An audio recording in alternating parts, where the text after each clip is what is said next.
Capital sports के साथ मैं नवीद खोकर प्रोग्राम में आज बात करेंगे हॉकी वर्ल्ड कप। आज से बेल्जियम और नेदरलैंड में शुरू होगा और पाकिस्तान का आज पहला मुकाबला है पाकिस्तान वर्सेस इंग्लैंड। और इंग्लैंड इस वक्त नंबर 3 के ऊपर विराजमान है। पाकिस्तान का मुकाबला होगा और मजमूई तौर पर दोनों टीम्स हैं वो 8 बार आमने सामने आ चुकी हैं। 4 बार इंग्लैंड की टीम, 2 बार पाकिस्तान की टीम मैच जीती है। आज बात करेंगे कि पाकिस्तान अपने पोल्स के अंदर भारत के साथ और वेल्स के साथ मैच खेलेगी और स्पेशली 8 साल के बाद Pakistan hockey team world cup के अंदर इन हुई है।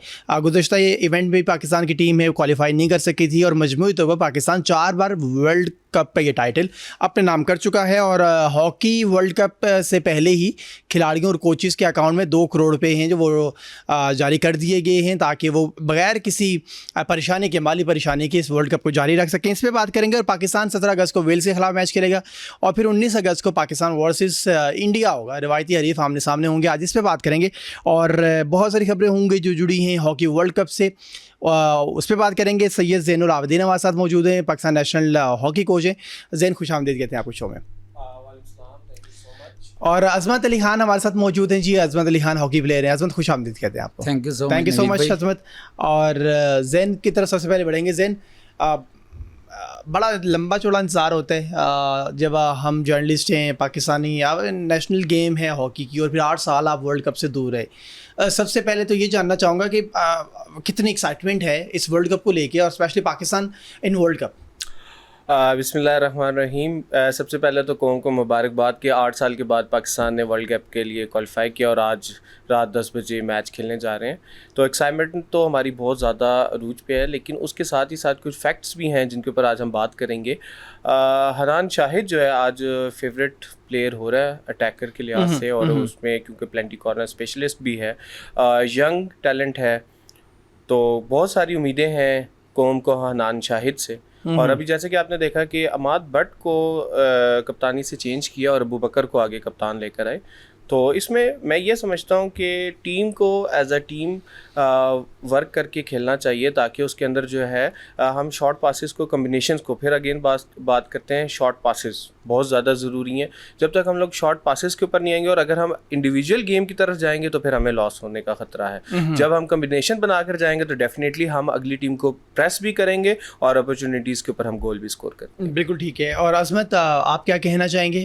हॉकी वर्ल्ड कप और पाकिस्तान 8 साल के बाद वर्ल्ड कप में है। जी, ये बहुत खुशाइन बात है पाकिस्तान के लिए कि 8 साल बाद पाकिस्तान ने क्वालिफाई किया वर्ल्ड कप के लिए, और इस पे मैं पूरी कौम को मुबारकबाद देना चाहता हूँ।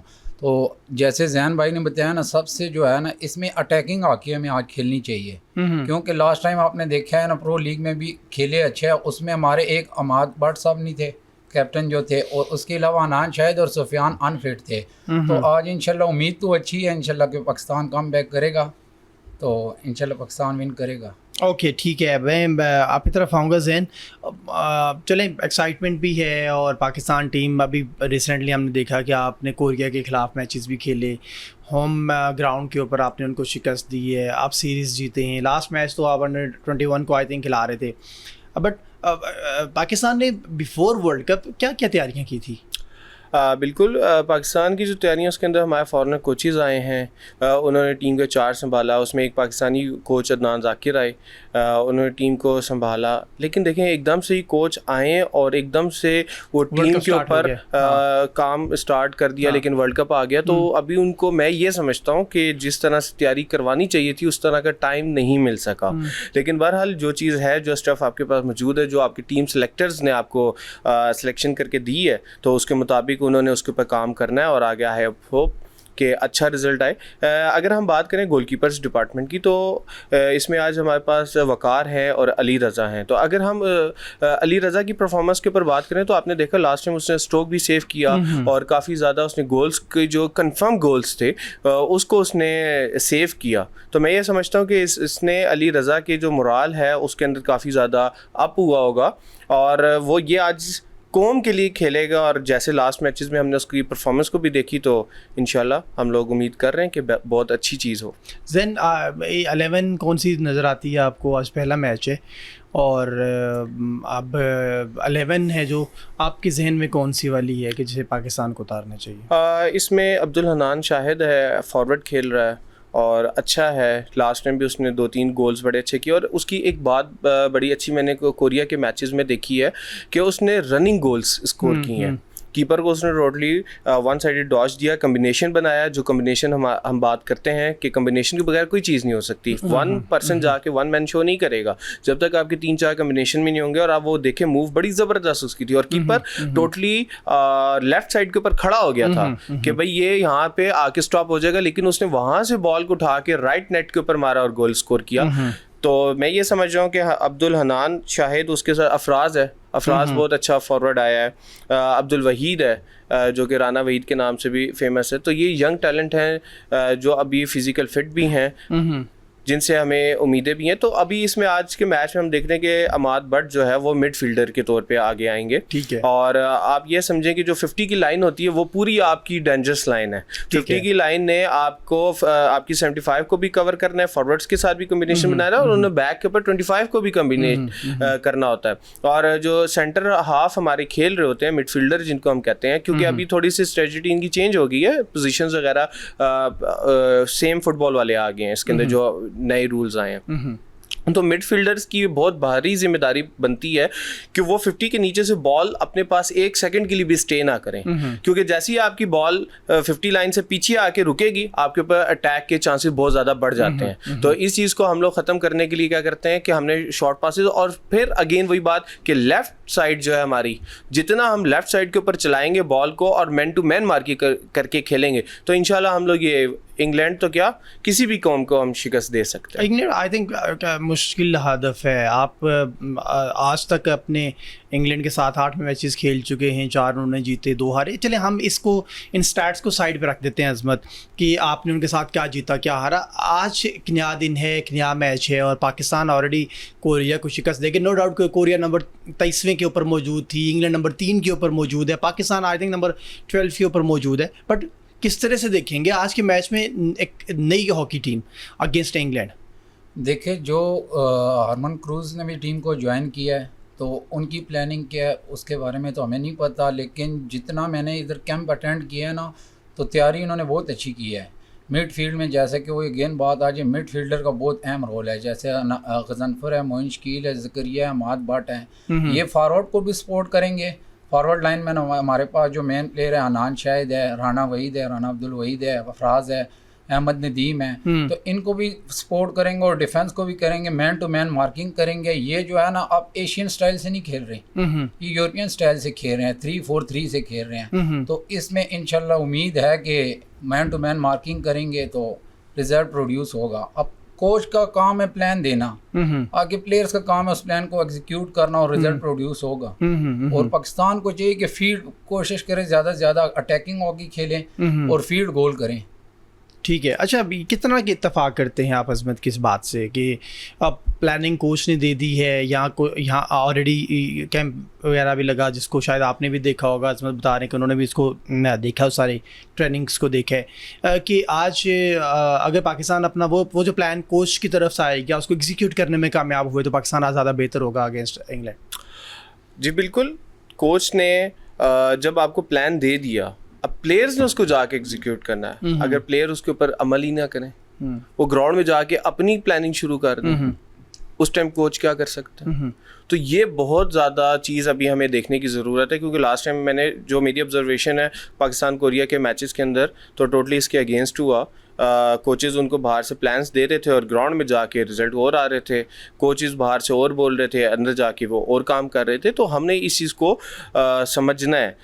बीइंग अ प्लेयर अगर मैं बात करूं, तो जब आप ग्राउंड में फील्ड के ऊपर खेल रहे होते हैं, तो उस टाइम प्लेयर को ये लगता है कि जो मैं कर रहा हूँ वो दी बेस्ट है, ठीक है, और जो बाहर से कोच देख रहा है वो सही नहीं है। लेकिन ऐसा नहीं होता। कोच जो है वो बाहर से खड़ा होकर पूरा फील्ड देख रहा होता है, उसको पता होता है, कोच को वो एक स्टेप आगे चल रहा होता है प्लेयर से, और उसको पता है कि भाई मैं किस जगह पे अपने कौन से प्लेयर को खड़ा करूंगा तो वहां पे आके बॉल आएगा। और आपने देखा होगा अक्सर मैचेस में प्लेयर कोचेस को ऐसे ही खाली जगह पे खड़ा कर देते हैं और with in a seconds ball वहां पे मूव हो जाता है।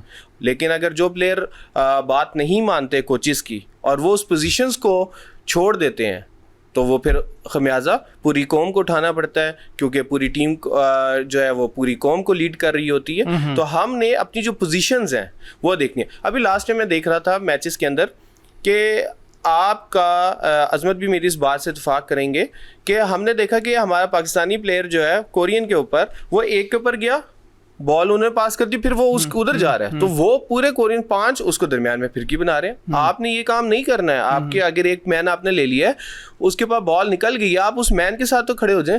अब एटलीस्ट नेक्स्ट बॉल तो उसके ऊपर नहीं आएगा।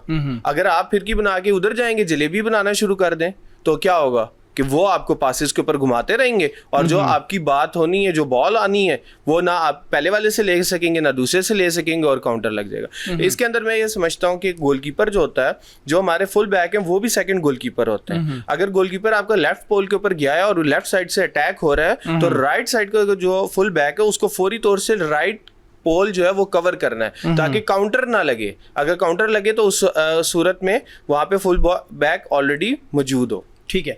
अच्छा, एक चीज़ में और भी पाकिस्तान वर्सेस कोरिया के मैचेस में देख रहा था, और आपसे भी अजमत के पास भी जाएंगे कि आप 25 to 25 लाइन के अंदर बहुत हमें कमज़ोर दिखे।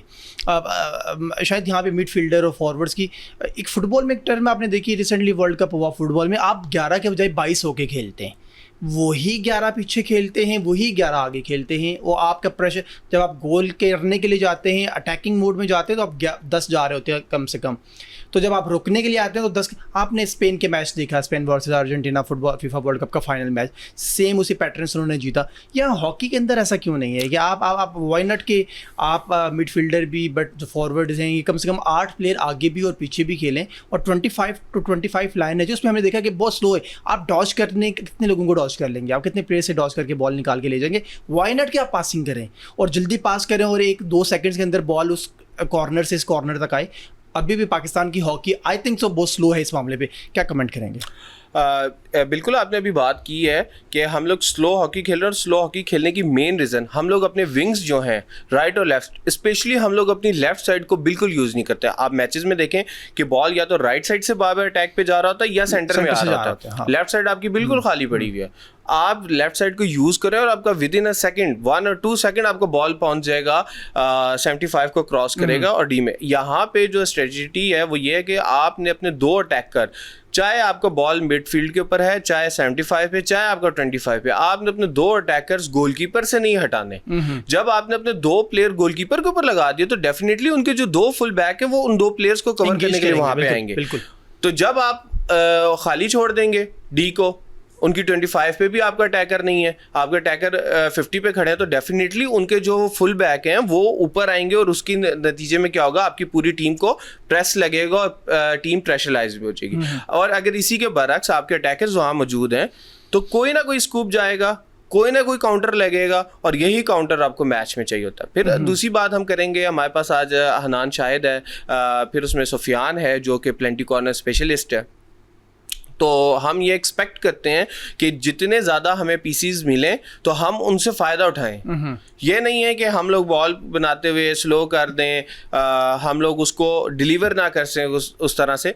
तो पाकिस्तान कोरिया की बात हो रही है मैचेस की, तो हमने बहुत सारी चीज़ें देखी कि आपकी बॉल्स और बहुत सारे आपके अटैक 75 तक तो बहुत जल्दी आए, लेकिन फिनिशिंग की हमारे अंदर कमी थी। तो हमने अपनी जो फिनिशिंग है उसको बेहतर करना है, ताकि हमारे जो हम लोग एफर्ट करते हैं, 25 से बॉल चलती है, 50 क्रॉस होती है, 75 तक पहुंचती है, जब आगे टॉप ऑफ द डी जा रही है तो वहाँ पे ऊपर वो जो गोल है वो मैच्योर होना चाहिए, ताकि हमारी सारी की सारी एफर्ट जो है वो रिजल्ट है। अब इसका क्या होता है, अब जो बीइंग अ फुल बैक अगर मैं बात करूं या एज अ गोलकीपर मैं बात करूं, क्योंकि मैं खुद गोलकीपर खेलता हूं, अजमत बहुत अच्छे से ये बताएंगे, फुल बैक भी मेरे साथ खेलते रहे हैं। तो इसमें आप ये देखें कि अगर आपकी डिफेंस खड़ी है पीछे, वो अटैक रोक रही है, लेकिन जो आपके फॉरवर्ड हैं अगर वो अटैक नहीं कर रहे या वो अटैक मिस करें, ऑटोमेटिकली आपकी जो डिफेंस है वो बैठ जाएगी। अच्छा, और जैसी डिफेंस बैठेगी तो उसका रिजल्ट क्या होगा, आपके ऊपर गोल पे गोल लगना शुरू हो जाएंगे। आपने काउंटर को सेव करना है, उसके साथ आपने अटैक के ऊपर जो आपको मौका मिल रहा है आपने फौरन उसके ऊपर अटैक करना है। अगर आप अटैक के अपने चांसेस मिस करते हैं तो आपका जो डिफेंस है वो एकदम से उसका ग्राफ लो होना शुरू होता है। मैं ये सवाल मैं आपसे भी इस वक्त जानना चाहूँगा, आप मैं पहले जैसे कि आप 25 to 25 बहुत कमज़ोर हैं और यहाँ पर इस सारे के अंदर हॉकी हमारा बॉल पे कंट्रोल भी नहीं होता और जिसके पास होता है आप पासिस भी नहीं करते हो, आप कोशिश होती है कि आप खुद ही हीरो बन के बॉल लेकर जाएँ और वो आपसे बॉल ले ली जाती है। इस एरिया के ऊपर कितनी वर्किंग की ज़रूरत है? वर्किंग की नवीद भाई, जैसे आपने टेस्ट सीरीज़ देखी है गोरिया के अगेंस्ट, हमारी टीम टोटली 100% डिफेंसिव खेली है। अगर एक फॉरवर्ड या मिड फील्डर जो है ना उनके 25 तक जा रहा है ना, वही बॉल वो फिर जो है ना अपनी 25 तक ले आते थे। तो वही अगेन मैं वही बात कर रहा हूँ, जैसे आपने क्वालिफाइंग राउंड देखा है वर्ल्ड कप का, प्रो लीग का देखा है, जब तैर जमान साहब थे, तो जब भी ये अटैकिंग हॉकी खेले तो इन्होंने गोल स्कोर किए हैं। ठीक है, जैसे आप तीसरे टेस्ट मैच की देख ले कोरिया के अगेंस्ट, अनान शाहिद का बहुत ज़्यादा डिफरेंस था। जैसे ही अनान शाहिद आए तो पाकिस्तान जो है ना 3-1 से जो है लॉस कर रही थी। तो अनान शाहिद के आने से लास्ट 2 क्वार्टर में पाकिस्तान ने 3 गोल किए। तो अटैकिंग हॉकी अगेन मैं वही कहना चाह रहा हूँ कि अटैकिंग हॉकी खेलनी चाहिए। डिफेंसिव में ये है कि बहुत ज़्यादा जो है ना चांसेस नहीं होते कि आप कितना डिफेंस करेंगे। और दूसरी बात जो है हमारे मिडफील्डर बहुत स्ट्रॉन्ग है, जैसे कि अमाद भट्ट है, मोइन शकील है, गजनफर है, साथ अमाद है। तो इंशाल्लाह ओके, आप एक बात कर रहे थे पाकिस्तान टीम अब एशियन स्टाइल से नहीं खेलती, यूरोपियन स्टाइल से खेलती है। आज उसे यूरोपियन स्टाइल में वो दिखेगी? यूरोपियन स्टाइल से खेलेगी। आपने जैसे कि लास्ट टाइम आप भी साथ ही थे, आपने चेक किया सारा कुछ, तो 3-4-3 से खेल रहे हैं। तो अब कोच के पास कोई जादू की छड़ी तो है नहीं नवीद भाई कि एकदम से सारा कुछ चेंज हो। कोच का काम है प्लान देना, एग्जीक्यूट करना, उस पर अमल करना, ये प्लेयर्स का काम है। तो सम टाइम प्रेशराइज होता है प्लेयर, तो उसमें वो चीज़ प्रोड्यूस नहीं हो सकती है जो वो एग्जीक्यूट करना चाहता है। ठीक है, ये क्या कमेंट करेंगे इस पे, European style then Asian style difference? आप क्या समझते हैं, पाकिस्तान को अपने लोकल स्टाइल से खेलना ही चाहिए बट आप यूरोपियन स्टाइल से खेल के इंग्लैंड के खिलाफ मैच जीत सकते हैं? यूरोपियन स्टाइल और एशियन स्टाइल में फ़र्क क्या है? सबसे पहले तो हमें इसको समझने की ज़रूरत है। एशियन स्टाइल में आप बॉल को इंडिविजुअल ज़्यादा लेकर जाते हैं, लॉन्ग बॉल को लेकर जाते हैं, डिस्टेंस कवर करने की कोशिश करते हैं, जबकि यूरोपियन स्टाइल में आप शॉर्ट पासिस की तरफ जाते हैं। उसके आपको बेनिफिट है, आप शॉर्ट पास करेंगे, बॉल अपने पास कम से कम रखेंगे, आपके ऊपर अटैक के चांस कम होंगे। तो हमें डेफिनेटली यूरोपियन स्टाइल को हमने अपनाना है, ताकि हमारा मुकाबला जिसके साथ है, अगर हम उससे एक कदम आगे नहीं जाएंगे तो हम कैसे उसे बीट कर सकते हैं। अगर हम उसे 2 कदम पीछे हो जाएं तो डेफिनेटली उन्होंने हमारे ऊपर अटैक करने। और इसके अंदर जैसे अजमत ने बात की, बड़ी अच्छी बात की कि हमें अटैकिंग हॉकी खेलनी चाहिए। उसके जो अब 4 क्वार्टर हैं, 15-15 मिनट के क्वार्टर्स हैं, तो कोचेज़ ने प्लान्स दिए होंगे, डेफिनेटली दिए होंगे कि आपने पहला क्वार्टर जो अटैक खेलना है, दूसरा आपने डिफेंस करना है या क्या करना है। तो ये तो अब कोचेज़ के ऊपर मुनहसर है कि वो अपनी टीम को किस तरह से लेकर आ रहे हैं। लेकिन आई विश कि आज हमारे 12 खिलाड़ी ना खेलें, और जैसे लास्ट टाइम हमारे 5 साइड में 5 की जगह 6 खेल गए थे। इस तरह की चीज़ों को भी बहुत ज़्यादा हमने देखना है, क्योंकि ये किसी और टीम में नहीं होता, पाकिस्तान ही ऐसा। ये क्या है, मतलब इतनी इस तरह की गलती हाउ इज पॉसिबल कि आप मतलब एक्स्ट्रा खिला दो? किस तरह से हो सकता है ये जो चांसेस होते हैं ना, ये ज़्यादातर उस टाइम पे क्रिएट होता है सीन कि जब आपका वाटर ब्रेक ख़त्म होता है, तो लास्ट में अगर एक लड़का खेल रहा है और कोच ने उसको कहा अब आप नहीं चेंज करोगे, दूसरा चेंज पे जाएगा, वहाँ पे कंफ्यूजन पैदा होती है। लेकिन उससे पहले जो टेबल, आप इंटरनेशनल स्टैंडर्ड पे खेलते हैं, टेबल ऑफिशियल प्लेयर्स हैं, ये मैनेजर आप किस तरह से, मतलब ये गलती मैं समझता हूँ कि शायद ये गलती नहीं, ये ब्लंडर्स होते हैं, और इस तरह की गलतियाँ या ब्लंडर्स करवाने वालों को आई थिंक पाकिस्तान हॉकी या किसी भी गेम में बैन ही हो जाना चाहिए। आप इतनी इंसल्टिंग आप अपनी कंट्री के लिए, यार आप कि दुनिया 11 से खेलती है, आप 12 से खेलने के लिए ग्राउंड में पहुंच जाते हैं, अभी 5 खेलते जी, उसी वजह से आ रहे हैं। और वर्ल्ड कप लास्ट टाइम जो ये वाक़या हुआ है ना कि 11 की जगह 12 खेले हैं, तो ये भी वर्ल्ड कप क्वालिफाइंग राउंड था। पाकिस्तान ने गोल किया है, जब उन्होंने रिव्यू लिया है तो उसमें 12 खेल, गोल भी रिवर्स हो गया और कैप्टन को येलो कार्ड भी हो गया था। तो इस वजह से हमने क्वालिफाई भी नहीं किया था लास्ट टाइम।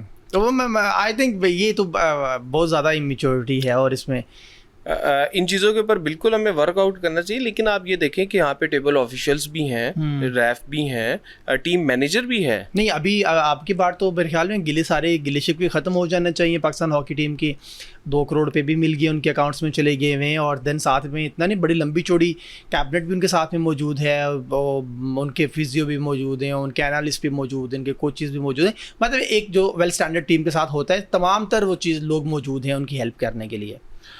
इस पे मैं एक दफ़ा फिर मोइनुद्दीन अहमद वानी साहब को अप्रिशिएट करूँगा, जो पाकिस्तान हॉकी फेडरेशन के प्रेसिडेंट हैं और सेक्रेटरी हैं MOIPC के।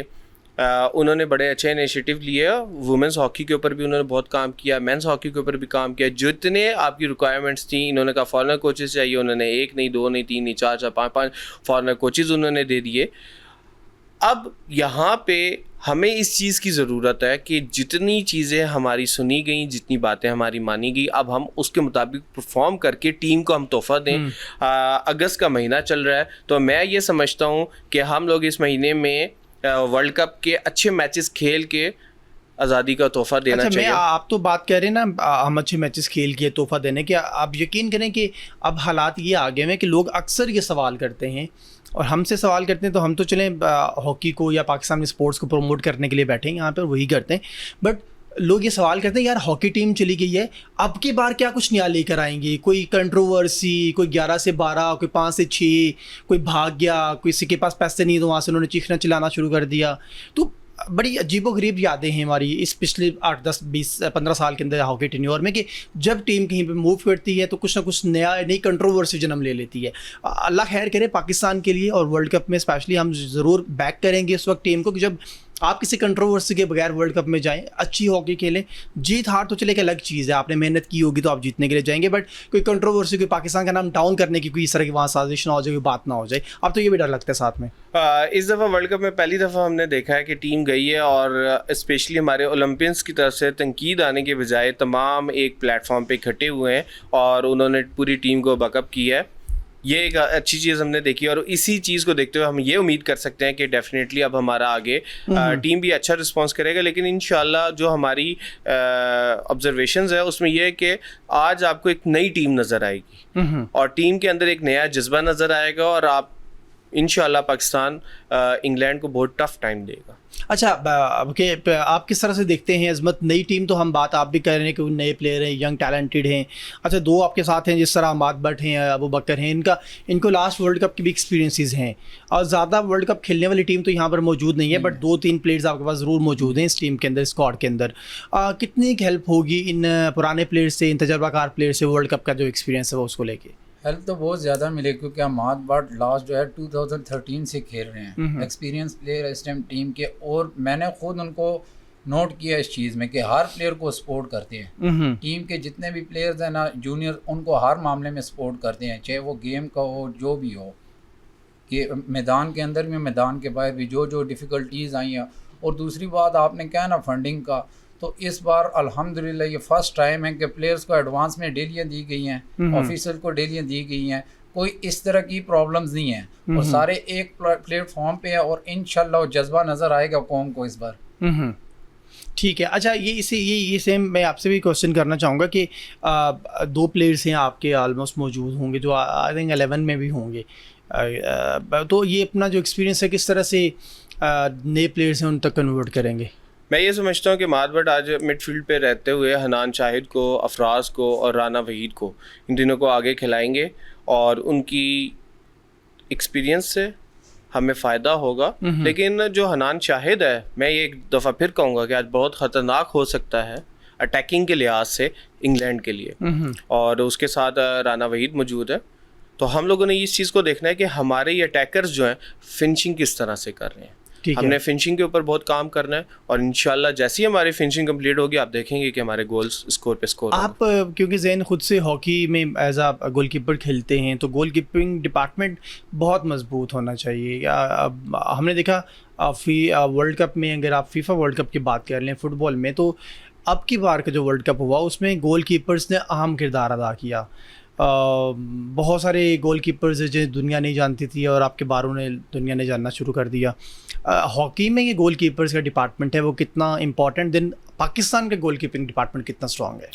मैं ये समझता हूँ कि टीम के अंदर जो गोलकीपर है वो रीढ़ की हड्डी की हैसियत रखता है, बैकबोन होता है पूरी टीम की, और आगे आपके प्लेयर्स खेल रहे हैं ना, उनको एक हौसला मिलता है कि पीछे कीपर खड़ा हुआ है, अगर हमसे बॉल मिस भी हो गई तो कीपर बॉल को सेव करेगा। और आपने देखा है कि जो हमारे कीपर्स हैं उनमें माशाल्लाह ये एबिलिटी मौजूद है कि वो रिबाउंड के ऊपर भी मूव करते हैं और रिबाउंड के ऊपर रिबाउंड देते हैं। ठीक है, वहां पे हमने ये देखना है कि फुल बैक कितना साथ देते हैं कीपर्स का। कीपर ने फर्स्ट टाइम बॉल सेव कर लिया, जो बॉल आगे गई, अब वो फुल बैक का काम है फौरी तौर से उसको क्लियर करे। अगर हम वहां पे मिस्टेक कर जाते हैं और हमारे फुल बैक नहीं बॉल को रिसीव कर पाते फर्स्ट टाइम के ऊपर, या उसको बॉल को नहीं क्लियर करते, तो फिर काउंटर के चांसेस ज्यादा होते हैं और फिर वो मूव जो होती है बहुत खतरनाक बनती है, क्योंकि प्लेयर आपके टॉप डी पे होते हैं, बहुत सारे प्लेयर आपके डी के अंदर मौजूद होते हैं, कीपर के रिबाउंड जाता है तो वो फिर एकदम से काउंटर लगता है, और वो वहां पे उस टाइम खतरनाक है जब आपके फुल बैक और कीपर की कॉम्बिनेशन नहीं है। जैसे आपने देखा कि अटैक हो रहा है तो आपके राइट और लेफ्ट के और सेंटर के आपका पूरा कॉम्बिनेशन चल रहा है, पूरी विंग चल रही है, तो सेम इसी तरह आपके फुल बैक का कीपर के साथ कॉम्बिनेशन चल रहा होता है, और जो कीपर होता है उसके राइट फुल बैक और लेफ्ट फुल बैक दोनों उसके विंग्स होते हैं। ठीक है, जैसे आपने शाहीन को देखा है, अगर वो अपने पर खोलता है फ्लाई करने के लिए, फिर वो अपने पैरों को क्लोज भी करता है, तो सेम हमें यही लाइन और लेंथ के साथ लेना चाहिए। मैं अगर अपनी कप्तानी की बात करूं कि जो हम लोग मैचेस खेलते हैं उसके अंदर हम यही स्ट्रेटजी को अपनाते हैं कि हमने अपने पहली विंग्स खोले, साइड लाइंस को यूज किया, और जब हम आगे टॉप ऑफ द डी पे पहुंचे फिर हमने विंग्स अपने क्लोज कर लिए। ठीक है, और इससे आपको एक तो स्पीडी गोल करने के चांस मिलते हैं, दूसरा जितना आप अटैक कर रहे हैं, आप जितने मैन टू मैन मार्किंग कर रहे हैं, ठीक है, अगली टीम के नफ्सियात के साथ आप खेल रहे हैं। हर टीम के अंदर 2 से 3 एक्स्ट्रा ऑर्डिनरी प्लेयर होते हैं, आप उनकी टीम को जज करें कि इनके एक्स्ट्रा ऑर्डिनरी प्लेयर कौन से हैं, तो जो उनके प्लेयर एक्स्ट्रा ऑर्डिनरी हो आप फौरी तौर से अपने जो प्लेयर है उनके ऊपर लगा के उनको पैक करें। जैसे ही आप उनको पैक करते हैं तो प्लेयर एकदम से एग्रेसिव होगा, जैसे ही वो एग्रेसिव होगा तो वो अपने जो सोचने समझने की सलाहियत उसको खो देगा, और वो एग्रेसिव होकर ब्लेंडर्स मारना शुरू करेगा। उसके जो ब्लेंडर्स हैं उससे फौरी तौर से आप फायदा लें। इसी सूरत में वो जब ब्लेंडर करेगा वो रॉन्ग हिटिंग करेगा, वो और चीजें ऐसी बहुत सारी करेगा कि कार्ड लेगा और कार्ड लेके बाहर जाके रेस्ट करेगा। बिल्कुल ठीक हो गया। इस पर मजीद बात करेंगे नाज़रीन, पाकिस्तान हॉकी पे बात कर रहे हैं, और पाकिस्तान वर्सेस इंग्लैंड आज मैच खेला जाएगा पाकिस्तानी वक्त के मुताबिक रात 10 बजे ये मैच होगा, और वर्ल्ड कप में आज पहला ही मैच है पाकिस्तान का, और इंग्लैंड इस वक्त रैंकिंग में नंबर 3 के ऊपर मौजूद है। पाकिस्तान ने रिसेंटली कोरिया को पाकिस्तान के अंदर शिकस्त दी थी, और आप देखना होगा कि पाकिस्तान आज वर्ल्ड कप में अपनी शुरुआत कैसे करता है, और अच्छी शुरुआत हो बुरी शुरुआत हो, बट आप अगला मैच वेल्स के खिलाफ और देन आप रिवायती हरीफ इंडिया के खिलाफ 19 तारीख को मैच खेलेंगे, और ये इनिशियल मैच होंगे पाकिस्तान के। वर्ल्ड कप में पाकिस्तान का सफ़र कैसा रहेगा इस पर मजीद बात करेंगे, वक्त ब्रेक का हमारे साथ रहिएगा।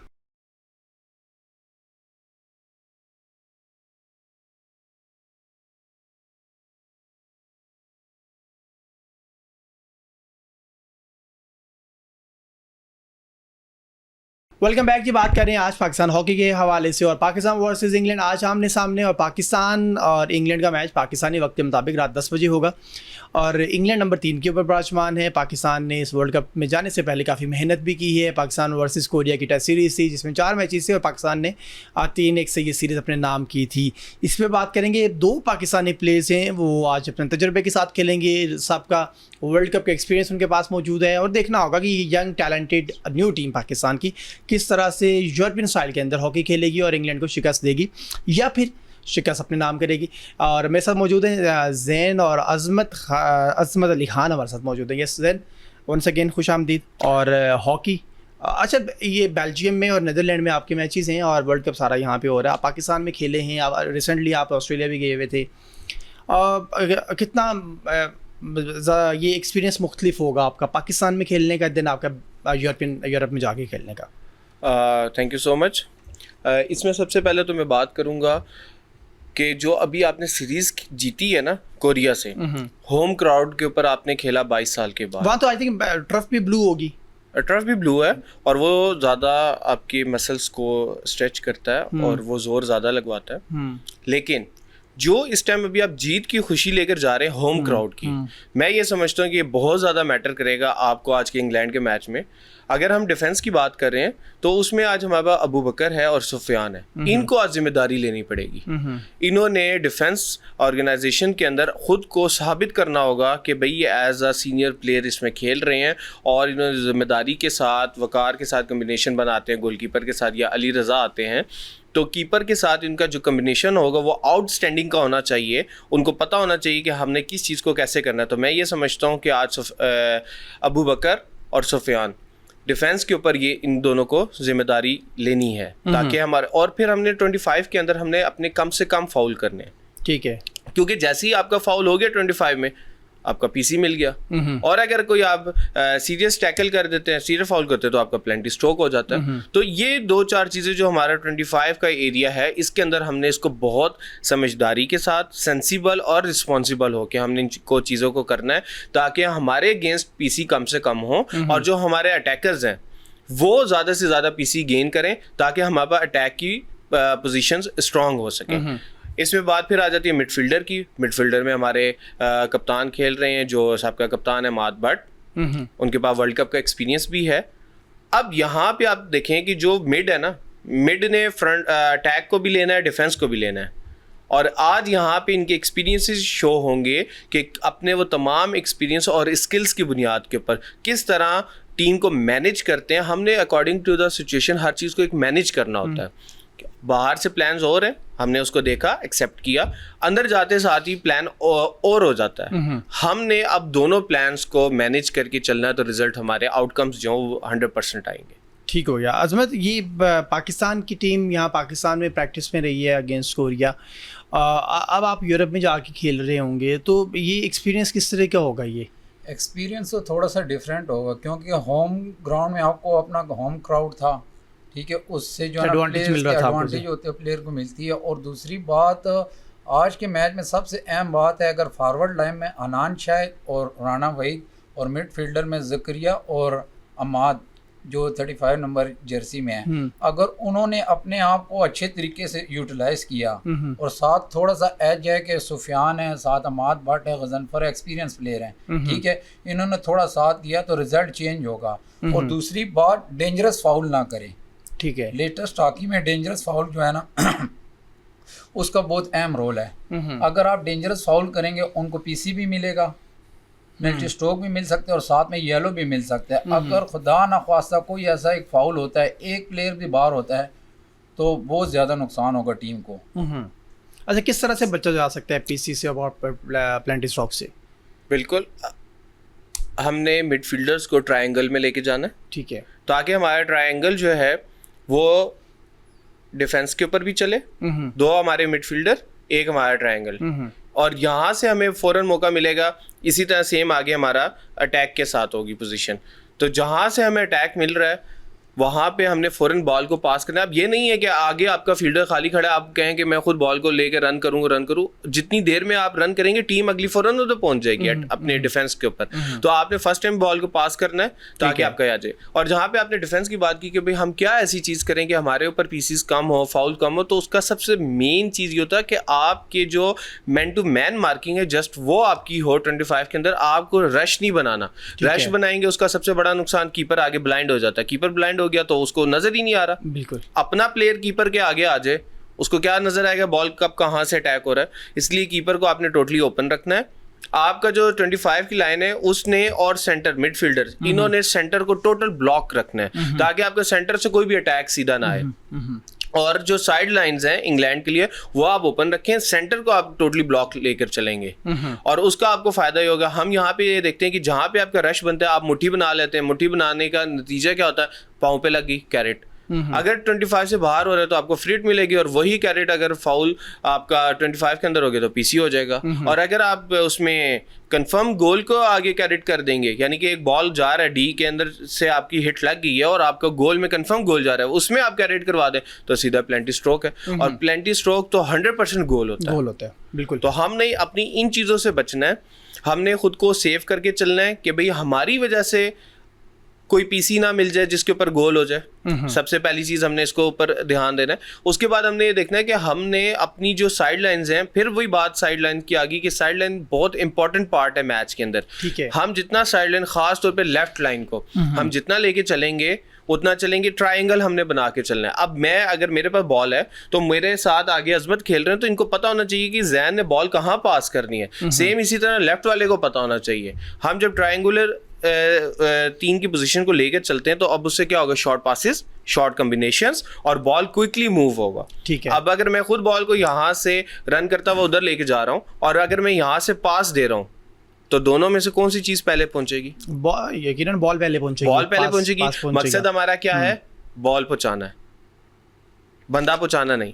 तो इसलिए हमने बॉल अपनी उधर पहुंचानी है और वहां से हमारा जो काउंटर लगे वो हमारे सेंटर फॉरवर्ड इतने स्ट्रांग होने चाहिए, उनका आई कम्बिनेशन इतना स्ट्रांग होना चाहिए कि उनको पता हो कि बॉल अभी यहाँ पे मौजूद है, लेफ्ट लाइन पे है या राइट लाइन पे है, तो यहाँ से जो बॉल आएगा उसके साथ मैंने कहाँ पे अपनी बॉल को कनेक्ट करना है। एक चीज़ में आपके, क्योंकि आप कोच भी हैं और नेशनल कोच हैं, तो मैं रिसेंटली पाकिस्तान और कोरिया का जो मैच था उसमें पाकिस्तान अंडर-21 आई थिंक खेल रही थी लास्ट मैच जो, उसमें 2-3 गलतियाँ इस तरह की कि जो शायद अगर इस लेवल के ऊपर हैं तो वही कन्वर्ट हो गए फिर आपके नेशनल लेवल के ऊपर, जब वही प्लेयर इंटरनेशनल पे आएगा। तो कैसे देखते हैं? एक तो हम गलती कर रहे होते हैं कि हमसे हिट प्रॉपरली अभी भी नहीं हो रही होती और मिस हिट हो रही होती है।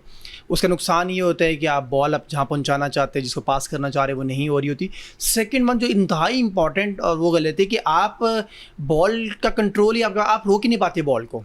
बॉल आपको पास की जा रही है, आप रोक नहीं पाते हो। और थर्ड वन, एक मुझे नहीं समझ आती कि आप भाग रहे बंदा, तो आपने बॉल उसको आगे करनी है, आगे फेंकनी है ताकि उसको कैरी करे और आगे लेकर जाए। यहाँ प्रॉब्लम मैंने ये भी प्रॉब्लम देखी कि प्लेयर भाग रहे हैं और बॉल आप पास करते हैं तो पीछे होती है, तो उसे रुक के या फिर उसे वापस पीछे आके बॉल हासिल करना पड़ती है, जो आमतौर पर दूसरा प्लेयर आपके साथ मुखालिफ प्लेयर ले लेते हैं। ये तीनों बहुत आई थिंक सर्विस में गलती है जो हमारे अंडर-21 के प्लेयर्स कर रहे थे। बिल्कुल आपने बात सही की। यहाँ पे बात जो आप बात कर रहे हैं इसी को हम कहते हैं कम्बिनेशन। और यहाँ पे कम्बिनेशन का मतलब ये होता है कि आपको बॉल की स्पीड, बॉल की डायरेक्शंस एंड बॉल की पोजीशन, ये तीन चीज़ें आपकी पता होनी चाहिए कि भाई अगर एक प्लेयर आपको बॉल के पास दे रहा है वो कितनी स्पीड से देगा, किस पोजीशन पे देगा, और जो रिसीवर है जिसने बॉल रिसीव करनी है उसकी अपनी पोजीशन क्या होनी चाहिए। अब हम ये देख लेते हैं कि अक्सर क्या होता है कि हम भाग रहे हैं, बॉल या हमसे बहुत दूर आ जाता है जी, exactly. या हमसे बॉल बहुत पीछे आ जाता है। दोनों सूरतों में क्या होगा, बॉल साइड लाइन क्रॉस कर जाएगा, बॉल हमारा जाया हो जाएगा। हमने कोशिश ये करनी है कि हमने बॉल्स को जाया नहीं करना, हमने मार्किंग करके खेलना है। हमें पता होना चाहिए कि वहां पे हमारा मैन है और बॉल हम यहाँ से चला रहे हैं। आई कॉन्टैक्ट इसके अंदर बहुत ज्यादा होना चाहिए। डॉजेस इसके अंदर प्लेयर देते हैं, डेफिनेटली देते हैं, और उसमें हम लोग राइट दिखा के लेफ्ट भी कर देते हैं। इसमें हमारी स्विंग्स भी हो रही थी बॉल्स को। तो हमने अपनी इन तमाम चीज़ों को यहाँ पे यूज़ करना है और हमने अपना दी बेस्ट देना है। इसी के साथ अगर मैं बात करूं, आपका जो पहला सवाल था कि सवाल अपना दोबारा रिपीट कीजिएगा। पहला सवाल, जब आप बॉल मिस हिट करते हैं, अच्छा, इसमें मिस हिट की मैं बात करूं, आज की हॉकी के अंदर आपको हिटिंग की जरूरत ही नहीं है। अब उसमें क्या होगा, आपने हिट कर दी, बॉल मिस होगी, वहीं पे आपका फाउल हो जाएगा। तो हमने ये काम नहीं करना। खास तौर पे हम लोग 50 की लाइन से पहले तो ये काम बिल्कुल नहीं कर सकते। अगर वहां पे फाउल हो गया तो आपके ऊपर तो अटैक के चांस ज्यादा आ गए ना। तो हम क्यों नहीं उसको स्लैब की तरफ लेके जाते, हम क्यों नहीं उसको शॉर्ट पासिस की तरफ लेके जाते। हम उसको पुश फेंक सकते हैं। शॉर्ट पासिस का मकसद ही यही है कि आप उसमें हिटिंग ना करें और आपका बॉल पुश होके जा रहा है, अब अगले प्लेयर के पास पहुंच रहा है, तो हम उसकी तरफ जाएं, उसको हमें करना चाहिए। प्रैक्टिसेस भी हमारी ज़्यादा से ज़्यादा उस चीज़ के ऊपर होनी चाहिए। जहाँ तक दूसरी बात है हिटिंग की जगह आपका स्कूप आ गया ना। हाँ। आप ball in the air, aerial ball दे रहे हैं और वो आप बेहतरीन काम कर सकते हैं। अब हिटिंग में अगर आपकी एक हिट जा रही है और जहाँ पे हिट रिसीव हो रही है, लैंडिंग एरिया जो है वहाँ पे अगर वो डेंजरस हो रहा है 5 मीटर के अंदर, तो भी आपका फाउल है। तो हमने ऐसी चीज़ों को बिल्कुल दूर रहना है जो हमारे अगेंस्ट फाउल दें। हमने उन चीज़ों को अपनाना है जो सेफ एंड सिक्योर है। ठीक है। इसमें तीसरा सवाल आपका था, इसमें हमने हिटिंग का बता दिया। बॉल रोक नहीं पाते आप, बॉल रोक रिसीव नहीं कर पाते प्रॉपर्ली। अब रिसीव का क्या मकसद होता है, उसमें हमने ये देखा है, आपने देखा होगा हमारे जो लेफ्ट हैंड है उसमें हमने हॉकी को ग्रिप किया होता है। अब प्लेयर जो है, अगर सपोज डैट ये हॉकी है हमारी, तो अगर हम इसको लेफ्ट हैंड में ग्रिप करेंगे तो अक्सर हमने देखा है कि हॉकी हमारी खड़ी होगी। अक्सर हमने देखा है कि यूं होगी।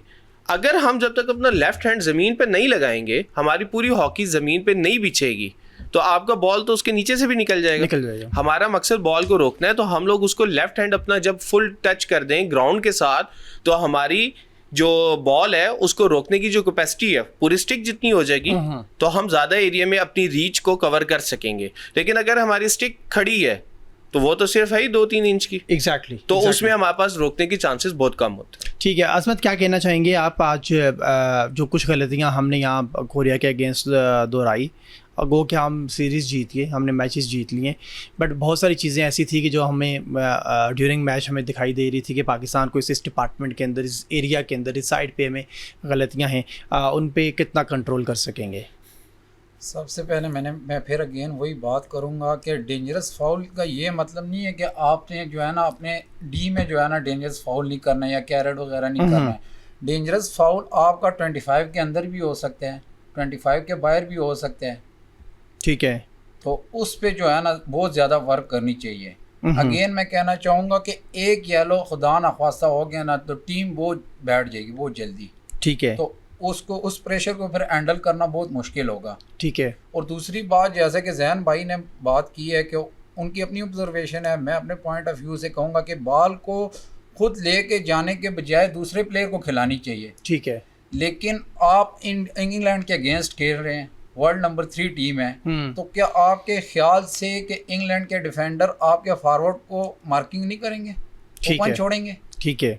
तो इस चीज़ में जो है ना फिर तभी जो है ना हम डिफेंसिव खेलते हैं। फॉरवर्ड लाइन जो है ना बॉल को ब्रेक करके तो मिडफील्डर को खिलाते हैं, तो मिडफील्डर जो है ना वो डिफेंस में जो है ना खिलाते हैं। तो ये एक पॉइंट नोट करना चाहिए। ठीक है। एक मैं ज़रा, क्योंकि हम ज़रा क्लोजिंग साइड पे हैं, तो मैं जानना चाहूँगा हमारा इस फॉर्मेट क्या होगा इस वर्ल्ड कप का? आपकी हर पूल के अंदर 3 टीम्स मौजूद हैं, तो 4 टीम्स मौजूद हैं हर पूल के अंदर, और अब मजबूरी तौर पर आपके 4 पूल्स हैं, 16 टीम्स हैं। तो यहाँ से हर पूल के अंदर से 2 टीम्स आगे जा रही हैं? जी बिल्कुल। इसमें हर पूल से 2 टीम्स आगे जाएंगी, फिर वहाँ पे उनके आगे जाके कंपटीशन होगा, और फिर उसके बाद अलग से पूलिंग सिस्टम बनेगा? नहीं, फिर उसके बाद अलग से बनेगा। आपकी 4 पूल्स आगे 2-2 टीमें आपकी आ जाएंगी, 8 टीमें आपकी हो जाएंगी। उन 8 टीमों के क्वार्टर फाइनल होंगे, फिर उनमें से 4 टीमें आगे आएंगी, हर पूल से 1 टीम आगे आएगी। ठीक है, वो आपकी 4 टीमें आगे आ गई, उनके 2 सेमीफाइनल हो जाएंगे, फिर जो उनके विनर्स होंगे उनका फाइनल। मैं ज़रा, हमारे पास पूलिंग सिस्टम मौजूद है, पूल मौजूद है, हम चाहेंगे कि ज़रा आप इस पूल के अंदर से कौन सी टीम जा रही है? पूल ए के अंदर है नीदरलैंड, अर्जेंटीना, न्यूजीलैंड और जापान। तो आपकी क्या राय है कि इन 4 टीम्स में से कौन सी 2 टीम्स आपको आगे नेक्स्ट राउंड में जाती दिखाई दे रही हैं? नीदरलैंड, अर्जेंटीना, न्यूजीलैंड और जापान। इसमें जो न्यूजीलैंड है वो इस टाइम पे बहुत ज़्यादा एफर्ट करके ऊपर आ रहे हैं, तो डेंजर हो सकता है। न्यूजीलैंड, दूसरी टीम नीदरलैंड, दूसरी नीदरलैंड। अगर हम नीदरलैंड की लास्ट परफॉर्मेंसेस देखें तो जो उनका अपना लेवल था ना वो उससे नीचे गिरे हैं, और अब हमें ये देखना है कि वो उठ के कमबैक किस स्टाइल में करते हैं। ठीक है, तो ये तो अब उनके हम मैचेस देखेंगे तो फिर हमें अंदाजा होगा कि उन्होंने अपनी गलतियों से क्या चीज़ क्या है इसमें? कौन सी टीम? नीदरलैंड और अर्जेंटीना। नीदरलैंड और अर्जेंटीना, ओके। नीदरलैंड और अर्जेंटीना। पूल बी में जर्मनी, बेल्जियम, फ्रांस और Malaysia. Germany second one, France number 1 और नंबर 2। आपकी सर टेक क्या है? जर्मनी और बेल्जियम।